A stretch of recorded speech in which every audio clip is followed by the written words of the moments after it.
baby လေးတို့ရေအိမ်နေကြရလားမမဒီတပတ်ပြောပြပေးမှာကပုံမြင်မဟုတ်ပဲကလေးလေးတို့ရဲ့အသိပညာဘဝတုတ္တလေးရအောင်မမကအီကျူအမျိုးသားတွေကစောက်လေးတအုပ်ကိုဖတ်ပြပေးမှာဖြစ်ပါရဲ့ဒါဆိုမမနဲ့တူတူနားထောင်လိုက်ရအောင်နော်ဒီနေ့ကျောင်းမှာဆရာမကထူးတို့ကိုတစိမ့်ခေါ်ရင်လိုက်မသွားဘူးနဲ့ပတ်သက်ပြီးပြောပြရဲလေတစိမ့်ဆိုတာကလေးတို့ရဲ့မိဘဆွေမျိုးမိတ်ဆွေတငယ်ချင်းဆရာဆရာမတွေမဟုတ်တဲ့လူတွေအားလုံးကိုပြောတာနော်တစိမ့်ကယောက်ျားလေးနဲ့ဖြစ်နိုင်တယ်မိန်းကလေးတည်းဖြစ်နိုင်တယ်ကွပြီးတော့ဘသူကလူကောင်းလဲဘသူကလူစုလဲဆိုတာကိုကလေးတို့ကမခွဲခြားနိုင်သေးတဲ့အတွက်ကိုနဲ့မသိတဲ့ဒဇိန်းစီရောက်ဆိုရင်အားလုံးကိုတတိထားရမယ်နော်ဆိုပြီးဆရာမကရှင်းပြတာပေါ့ကွယ်ကလေးတို့ကျောင်းပြန်လာတာပဲဖြစ်ဖြစ်တနေရာပြန်လာတာပဲဖြစ်ဖြစ်လူပြတ်တဲ့ဖြန်လန်းတွေနဲ့တိတ်ဆိတ်တဲ့နေရာတွေကနေအဖော်တယောက်မပါပဲမလာရဘူးနော်ပြီးတော့ကလေးတို့အင်တာနက်ကနေခင်မင်းနေတဲ့သူတွေတနေရာမှာတွေ့ဖို့ခေါ်ရဲဆိုရင်လဲလုံးဝမသွားရဘူးနော်ဒဇိန်းတယောက်ကကလေးတို့လာခေါ်ရင်လုံးဝမလိုက်ရဘူးနော်ကို့အနာကိုတိုးကက်လာခဲ့ရင်မလာနဲ့မထီးနဲ့ကဲကြမှာအောင်လို့အကြီးကြီးအော်အားမယ်ကိုမတီးတဲ့ဒဇိန်းတယောက်ကစကားတွေလာပြောခဲ့ရင်လည်းဘာမှပြန်မပြောတာကကလေးတို့အတွက်အလုံးကြုံဆုံးဖြစ်တာမို့ဘာစကားမှပြန်မပြောနဲ့နော်ကလေးဖက်တဲ့လူတွေကအရန်ကိုတဘောကောင်းကြအောင်စောင့်နေတတ်တာကိုလည်းတတိပြုရမယ်ကလေးဖက်တဲ့သူက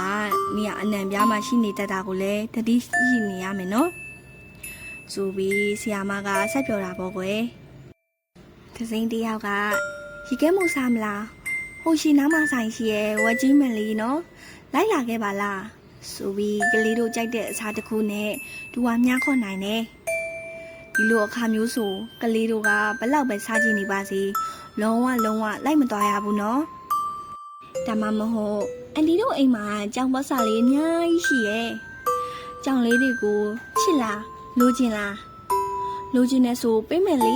လိုက်ယူမလားဆိုပြီးလေကလေးတို့ချစ်တဲ့တရိတ်ဆန်လေးတွေဒါမှမဟုတ်ကလေးတို့လိုချင်နေတဲ့အယုတ်လေးနဲ့မြခွန်နိုင်တယ်ကွဒီလိုမျိုးခေါ်ခဲ့မယ်ဆိုရင်လေကျေးဇူးတင်ပါရဲ့ယူရပါဘူးလို့ပြောပြီးနေရာကနေခက်မြင်လေးထွက်ခဲ့ရမယ်နော်ပြီးတော့ကလေးတို့ရဲ့မိသားစုဝင်တယောက်နေထိုင်မကောင်းဖြစ်နေရဆိုပြီးတော့လေနေညာပြီးခေါ်နိုင်နေနော်ဒီလိုဆိုရင်လေအင်အားလူတွေလာတဲ့ဒီစောင့်နေရမယ်ဒါမှမဟုတ်ဆရာဆရာမတွေရဲ့အကူအညီနဲ့အိမ်ကိုဆက်သွယ်ခိုင်းရမယ်နော်ကျောင်းဤပတ်ဝန်းကျင်မှာမဟုတ်ဘူးဆိုရင်တော့ဗီဇာကျူကိုဆက်သွယ်ဖို့အတွက်အကူအညီရနိုင်မယ့်နေရာဥပမာဈေးဆိုင်လုံခြုံရေးသမားဗန်နဲ့အခြားလက်ကင်ဖုန်းရှိနိုင်မယ့်နေရာတွေကိုလိုက်ရှာပြီးအိမ်ကိုဆက်သွယ်ရမယ်နော်ကလေးတို့ကမိသားစုဝင်တွေရဲ့ဖုန်းနံပါတ်တွေကိုဘယ်လိုရနေအောင်မှတ်ထားရမယ်နော်ဒါမှအကူအညီလိုတဲ့အခါအိမ်ကိုဖုန်းဆက်အကူအညီတောင်းလို့ရနိုင်မှာကွတခါတလေမှာကလေးဖက်တဲ့လူတွေကလမ်းမရုပ်တရက်ဖျားနာကြောင်ဆောင်တော်မျိုးလေးလောက်တတ်တာမို့အရေးပေါ်ဆက်သွယ်လို့ရမယ်ဖုန်းနံပါတ်ဥပမာရေစကန်အရေးပေါ်ဌာနတွေကိုလည်းကြက်မှတ်ထားဖို့လိုတာပေါ့ကွယ်သူတို့ကိုတယောက်တည်းကူညီမဲ့အစားအရေးပေါ်ဌာနတွေဖုန်းဆက်ခေါ်ပြီးအကူအညီပေးရမယ်နော်မိဘတွေဒါမှမဟုတ်အုတ်ထိန်သူတွေကိုနားမှာမရှိတဲ့ချိန်ဒဇိန်းတယောက်ကကိုအရန်ရင်းနှီးအောင်ကြိုးစားနေပြီဆိုရင်ကလေးတို့အရန်ကိုတတိထားရမယ်နော်လူကြီးတွေအုတ်ထိန်သူတွေရဲ့မျက်ကွယ်မှာ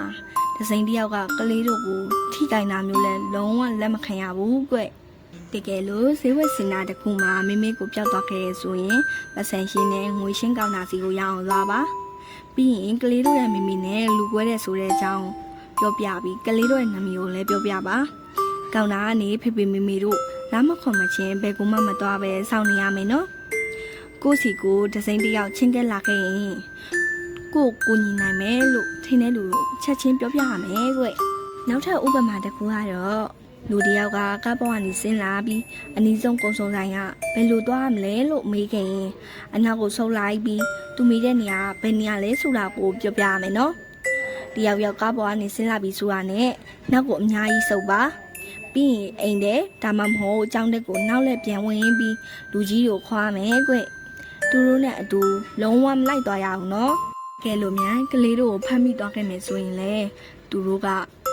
ကလေးတို့ကိုမအော်နိုင်အောင်ပါဇက်ကိုသူ့လက်နဲ့ပိတ်ထားခဲ့ရင်အဲ့လက်ကိုရအောင်ကိုက်ထည့်လိုက်ပါသူ့လက်ကလွတ်ပြီးဆိုရင်တော့လူများရဲ့နေရာရအောင်ပြေးပါပါဇက်ကနေလဲအော်ဟစ်အကူညီတောင်းရမယ်နော်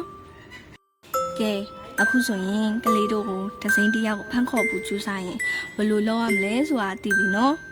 တကယ်လို့အန်တီရဲ့နဲ့ကြုံလာခဲ့ရင်ဆရာမပြောပြရဲ့အချက်တွေကိုလုပ်ရမယ်နော်အိမ်မြန်ရောက်ရင်မိသားစုဝင်တွေရဲ့ဖုန်းနံပါတ်တွေကိုကြက်ထားဖို့လုံးဝမမေ့နဲ့နော်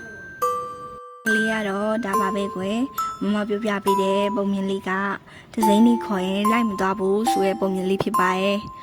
မိမိတို့ကလည်းအိမ်ကတဦးတယောက်ချင်းစီတဲ့ဖုန်းနံပါတ်လေးကိုမှတ်ထားရမယ်နော်တကယ်လို့အကူကြီးလိုခဲ့ရင်တော့ကိုယုံကြည်စိတ်ချရတဲ့လူကိုအကူကြီးတောင်းပါတကယ်လို့မြန်ကလေးဖန်သမားရဲ့တွေ့ခဲ့ရင်ဆိုရင်သူတို့ဘာကြည့်ကြည့်ဘယ်ကိုခေါ်လုံးဝလိုက်မသွားရဘူးနော်အဲဆိုရင်နောက်တစ်ပတ်ပါပြန်ဆောင်ကြပါမယ်နော်